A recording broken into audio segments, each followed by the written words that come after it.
Hi అందరికీ, welcome back to our YouTube channel Dhanu Anu vlogs. ఈ వ్లాగ్లో veg dum biryani సింపుల్గా ఎలా చేయాలో చూద్దాం.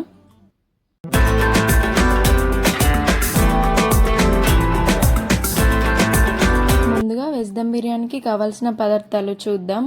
క్యారెట్, ఆలు, curd, beans, cauliflower, half an hour వేడినీళ్ళల్లో నానబెట్టుకున్న పచ్చి బఠానీ, హాఫ్ అన్ అవర్ ముందు నానబెట్టుకున్న బాస్మతి రైస్, అల్లం వెల్లుల్లి పేస్ట్, ఫ్రైడ్ ఆనియన్స్, పచ్చిమిర్చి, కొత్తిమీర అండ్ పుదీనా.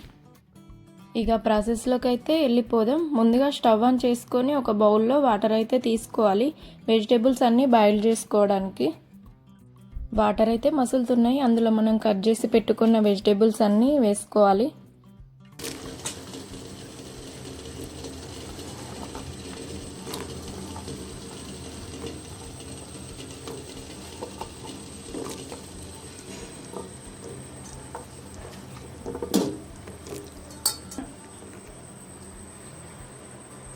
కొంచెం పసుపు అయితే వేసుకోవాలి. వెజిటేబుల్స్ అన్నీ 60 to 70% అయితే ఉడికించుకోవాలి.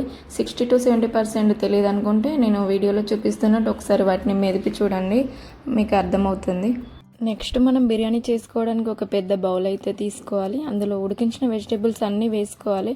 వెజిటేబుల్స్ వేసుకున్న తర్వాత అందులో అల్లం వెల్లుల్లి పేస్ట్, ఫ్రైడ్ ఆనియన్స్, కొంచెం పసుపు, తగినంత కారం, సాల్ట్ చూసుకొని వేసుకోండి, ఎందుకంటే మనం రైస్ ఉడికించేటప్పుడు వేస్తాం కాబట్టి చూసుకొని వేసుకోండి.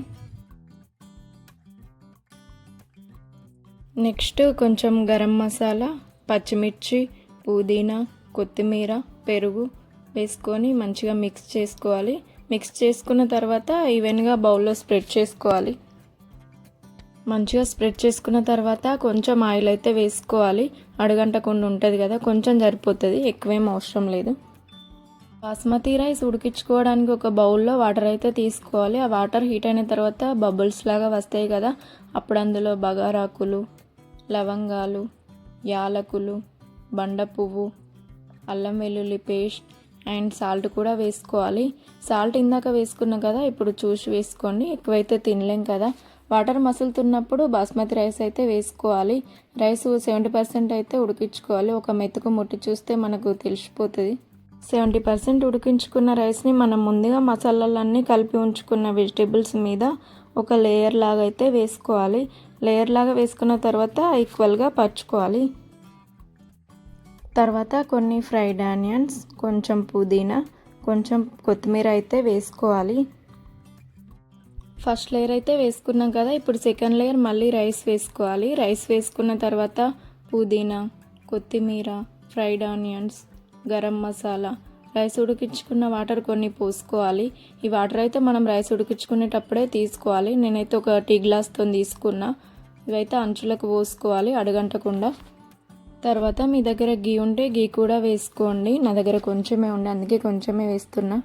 తర్వాత స్టవ్ మీద ఒక పెనం పెట్టుకొని ప్రీ హీట్ అయితే చేసుకోవాలి. పెనం హీట్ అయిన తర్వాత బిర్యానీ బౌల్ని అయితే పెట్టుకోవాలి.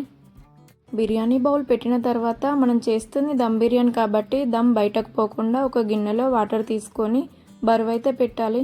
నా దగ్గర అప్పుడు బరువు ఏం లేకుండే, అందుకే అట్లా పెట్టిన తర్వాత హై ఫ్లేమ్ మీద 8 minutes, లో ఫ్లేమ్ మీద 7 minutes అయితే ఉంచుకోవాలి. ఒక 10 to 15 minutes అలానే స్టవ్ మీద ఉంచేయండి బిర్యానీని. అంతే అండి, మన వెజ్ దమ్ బిర్యానీ అయితే రెడీ. ఈ బిర్యానీని మనం మిర్చి కసాలాతో అయినా తినచ్చు, రైతాతో అయినా తినచ్చు, దేంతో తిన్నా చాలా బాగుంటుంది. మన యూట్యూబ్ ఛానల్ అయితే మంచిగా ఆదరిస్తున్నారు అందరూ. కొత్తగా పెట్టినా కూడా చాలా బాగా చూస్తున్నారు, సపోర్ట్ చేస్తున్నారు. షార్ట్ వీడియోస్, లాంగ్ వీడియోస్ అన్నీ చూడండి. నచ్చితే ఒక లైక్ కూడా చేయండి, షేర్ చేయండి, కమెంట్ చేయండి. అలాగే మన యూట్యూబ్ ఛానల్ని సబ్స్క్రైబ్ చేసుకోండి. Thank you all.